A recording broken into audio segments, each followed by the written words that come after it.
he grew up on a farm. And every morning he had to get up and do his chores.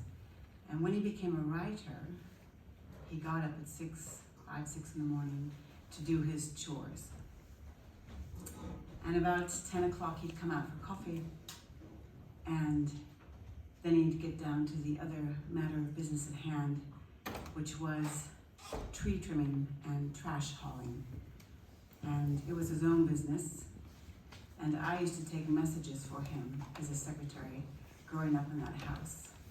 So people would call and they want to know how much it would cost to haul away all the stuff in their garage or cut down their trees. And my father had a truck, a 1953 Chevy truck. And around 1980, he upgraded the truck to a 1963 Chevy truck. But I thought the 1953 Chevy truck was magic.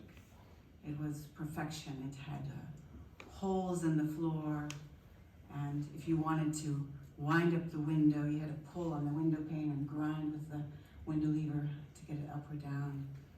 And my father sold it, and I cried about this 1953 Chevy truck that left. And he always parked it out on Rhin Avenue in Cornell, the corner of those two streets. And there was a board on it that said tree trimming and trash hauling with our telephone number on it, 5261629. And I think he got so used to having the telephone number out in the corner that he put it in RHINO RITZ. And one day the telephone rang, and my father answered the telephone, and a voice said, "Is this RHINO RITZ?" And my father said, "Yes, it's RHINO RITZ here." And the voice said, "I just read this wonderful book, and I just had to know where the telephone number went to. RHINO RITZ."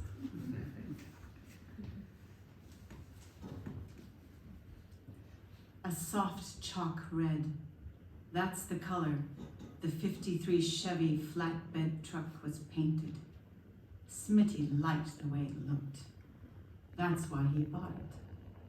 The oxidized paint gave it a misty quality. Smitty was a little romantic about his truck, but why not?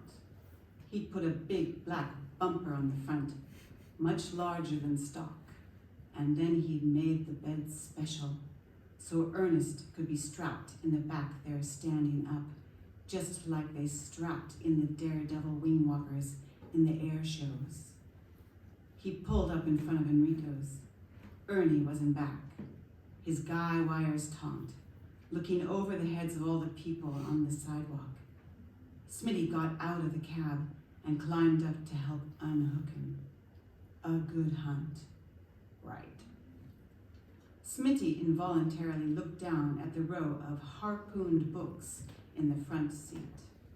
He unlocked the wires from the brass clips on either side of Ernie's cardboard box.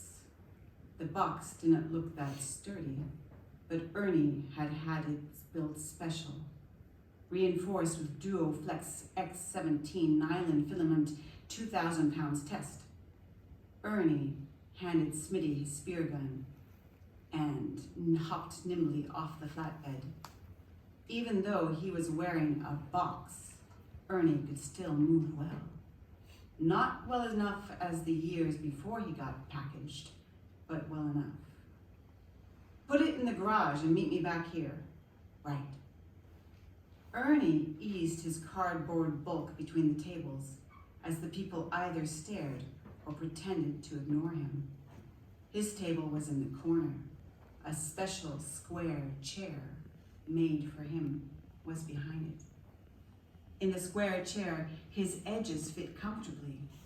It had a swivel action that enabled him to take in all the nighttime Broadway. He grinned as a snifter of brandy was placed in front of him. Thank you, Jose. When Ernest looked up, he saw a strange thing.